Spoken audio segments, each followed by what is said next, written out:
দুনিয়ার একটা দারুণ গল্প দিয়ে আজকের এই বিশ্লেষণটা শুরু করা যাক।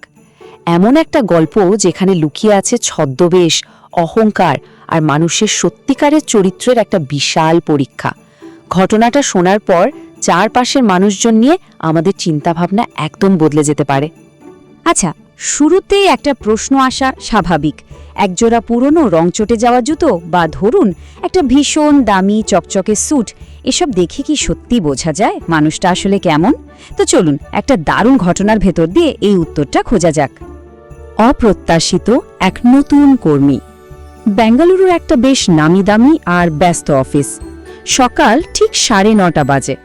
বাইরে সারি সারি বিলাসবহুল গাড়ি আর ভেতরে দামি স্যুটটাই পরা সব মানুষ। তাদের চোখে মুখে শুধু সফল হওয়ার একটা তীব্র জেদ। ঠিক এমন একটা পরিবেশেই আমাদের গল্পের শুরু। ব্যাপারটা বেশ ইন্টারেস্টিং। একদিকে সেই চকচকে জুতো আর দামি গাড়ির সব সাধারণ কর্মী, আর ঠিক উল্টো দিকে রয়েছে রাহুল। কাঁধে একটা পুরনো ঝোলা ব্যাগ, জামাকাপড়গুলো কুচকানো, জুতোর অবস্থাও তথায়বচ। একদমই সাধারণ একজন পরিষ্কারতা কর্মীর মতো দেখতে। কিন্তু আসল টুইস্টটা হলো, এই রাহুলই কিন্তু কোম্পানির ভবিষ্যৎ মালিক। বিদেশ থেকে পড়াশোনা শেষ করে সে ছদ্মবেশে এসেছে নিজের ভবিষ্যৎ টিমকে একটু বাজিয়ে দেখতে। অহংকারের আসল রূপ। তো এই ছদ্মবেশী রাহুলের প্রথমেই যার সাথে দেখা হয় তার নাম প্রীতি। প্রীতি হলো কোম্পানির অ্যাসিস্ট্যান্ট ম্যানেজার, আর অফিসে তার বেশ একটা সুনাম বা বলা যায় বদনাম আছে, জুনিয়রদের সাথে প্রচণ্ড খারাপ ব্যবহার করার জন্য। রাহুলকে দেখেই প্রীতি একদম কড়া গলায় ধমক দিয়ে ওঠে, এখানে দাঁড়ানোর জায়গা নয়, এক্ষুনি পরিষ্কার করো। এটা কিন্তু শুধু একটা সাধারণ কাজের নির্দেশ ছিল না। এই একটা কথার ভেতরে প্রীতির তীব্র অহংকার আর সহানুভূতির অভাব একদম স্পষ্ট হয়ে ওঠে। রাহুল অবশ্য কোনো প্রতিবাদ করে না, চুপচাপ অপমানটা হজম করে কাজ করতে থাকে, কারণ তার আসল উদ্দেশ্যটা তো অনেক বড়। সেদিনের ক্যাফেটেরিয়ার পরিবেশটা ছিল রীতিমতো দম বন্ধ করা। লাঞ্চের সময় অন্যান্য কর্মীরা রাহুলকে গিয়েও বলে ব্যাপক হাসাহাসি শুরু করে। এমনকি সে লিফট চালাতে পারে না, এটা নিয়েও রীতিমতো উপহাস চলতে থাকে। অফিসের বেশিরভাগ মানুষই, মানে প্রায় 60% কর্মী তাকে নিয়ে মজা করছিল। খুব কম মানুষই তার প্রতি সামান্যতম সহানুভূতি দেখায়। এই ঘটনাটা চোখে আঙুল দিয়ে দেখিয়ে দেয় যে অফিসের ভেতরের কালচারটা কতটা বিষাক্ত আর অহংকারী হয়ে উঠেছিল। অন্ধকারে বিনয়। তবে সব মানুষ তো আর একরকম হয় না, তাই না? ঠিক এখানেই গল্পে এন্ট্রি নেয় বিজয়। বিজয় একজন বয়স্ক পরিচ্ছন্নতা কর্মী। তাকে নিয়ে অন্য কর্মীরা প্রায়ই হাসাহাসি করত, কিন্তু তার মনটা ছিল প্রীতির একদম উল্টো।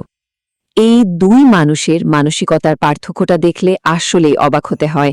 একদিকে প্রীতি ফোনে চিৎকার করছে তাকে কোনো একটা 5 স্টার রেস্টুরেন্টে নিয়ে যাওয়ার জন্য, কারণ সস্তা ক্যাফেটেরিয়া তার স্টেটাসের সাথে যায় না।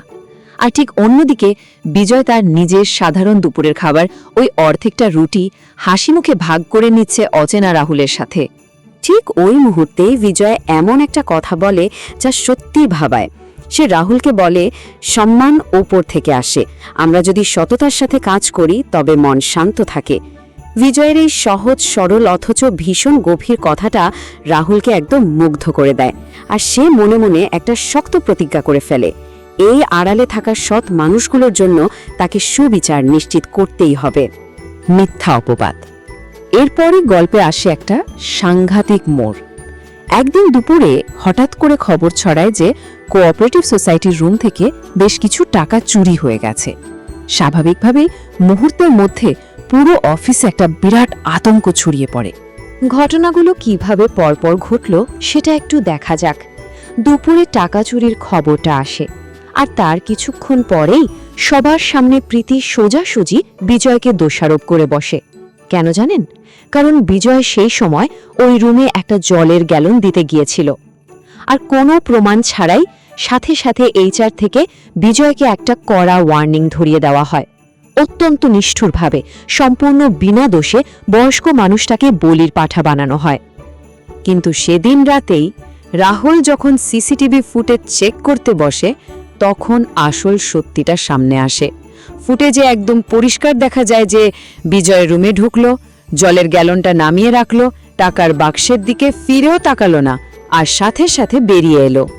বিজয়ের এই সম্পূর্ণ নির্দোষ হওয়ার অকাট্য প্রমাণ রাহুলের ভেতরে রাগের আগুন জ্বালিয়ে দেয়। সে বুঝতে পারে এবার তার আসল পরিচয়টা সামনে আনার সময় চলে এসেছে। বসের প্রত্যাবর্তন। পরের দিন সকালে অফিসের পরিবেশ পুরোপুরি বদলে যায়। মেইন গেটের সামনে একটা কালো রঙের দারুণ বিলাসবহুল গাড়ি এসে থামে, আর চারপাশের সবাই রীতিমতো হা করে তাকিয়ে থাকে। রাহুলের ফিরে আসার পরিকল্পনাটা ছিল একদম নিখুঁত। সে একটা দামি স্যুট পরে সিইও হিসেবে অফিসে ঢোকে এবং সাথে সাথে সবার জন্য একটা মিটিং ডাকে। আর সবচেয়ে মজার ব্যাপার কি জানেন? প্রীতি তো কিছুই জানে না। সে নিজে গিয়ে এই ভিআইপি অতিথিকে স্বাগত জানাতে যায়, যে মানুষটাকে সে কিছুদিন আগেই ঝাড়ুদার ভেবে অপমান করেছিল।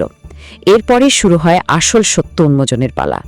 মিটিং হলের বড় স্ক্রিনে যখন সেই রাতের সিসিটিভি ফুটেজটা চালানো হলো, তখন পুরো ঘরে একদম পেন পতন নীরবতা। সবাই আক্ষরিক অর্থেই স্তব্ধ হয়ে যায়। একদিকে তারা জানতে পারে যে তাদের নতুন পরিষ্কারতা কর্মীই আসলে কোম্পানির মালিক, আর অন্যদিকে সবার সামনে পরিষ্কার হয়ে যায় কিভাবে প্রীতি একজন নিরীহ নির্দোষ মানুষকে মিথ্যা অপবাদ দিয়ে অপমান করেছিল।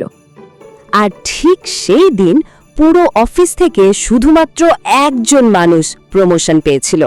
হ্যাঁ, মাত্র একজন, আর তিনি হলেন বিজয়। তার ওই অটল সততা আর কঠোর পরিশ্রমের পুরস্কার হিসেবে রাহুল তাকে কোম্পানির লজিস্টিক কোঅর্ডিনেটর হিসেবে নিয়োগ দেয়। সেদিন বিজয়ের চোখে ছিল শুধুই আনন্দ আর কৃতজ্ঞতার জল। চূড়ান্ত শিক্ষা। তো এই পুরো ঘটনার শেষ পরিণতিটা ঠিক কি হলো, বিশেষ করে প্রীতির ক্ষেত্রে? আর এখান থেকে আমাদের শেখার মতোই বা কি আছে? প্রীতিকে তার অ্যাসিস্ট্যান্ট ম্যানেজারের পদ থেকে সাথে সাথেই বরখাস্ত করা হয়। তাকে তার ওই অযৌক্তিক অহংকারের মুখোমুখি দাঁড় করানো হয়। তবে রাহুল কিন্তু একজন সত্যিকারের লিডারের মতোই কাজ করে। সে প্রীতিকে পুরোপুরি ধ্বংস না করে একটা সুযোগ দেয়। তাকে একটা ট্রেনিং প্রোগ্রামের প্রস্তাব দেওয়া হয় যাতে সে নিজেকে শুধরে নেওয়ার সুযোগ পায়। প্রীতি সেদিন হাড়ে হাড়ে টের পায় যে এই মিথ্যে অহংকারের দাম আসলে কতটা চড়া হতে পারে। এই পুরো গল্পের আসল সারমর্মটা কিন্তু ভীষণ সহজ।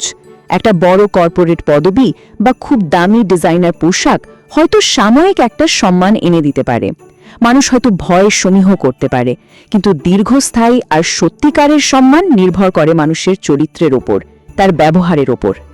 অহংকার হয়তো সাময়িকভাবে ক্ষমতা দেয়, কিন্তু দিন শেষে সেটা সব কেড়ে নেয়। পরিশেষে এই বিশ্লেষণটি শেষ করার আগে একটা প্রশ্ন কিন্তু থেকেই যায়। আমাদের দৈনন্দিন জীবনে এমন কে কে আছেন যাদের সাধারণ পোশাক বা ইউনিফর্মের আড়ালে অসাধারণ কোনো সম্ভাবনা বা চমৎকার কোনো চরিত্র লুকিয়ে আছে?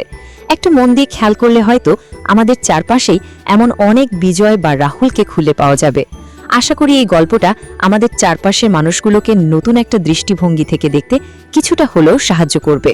আজ এ পর্যন্ত। গল্পটি যদি ভালো লেগে থাকে তবে পরবর্তী গল্পের জন্য চ্যানেলটি সাবস্ক্রাইব ও লাইক করুন।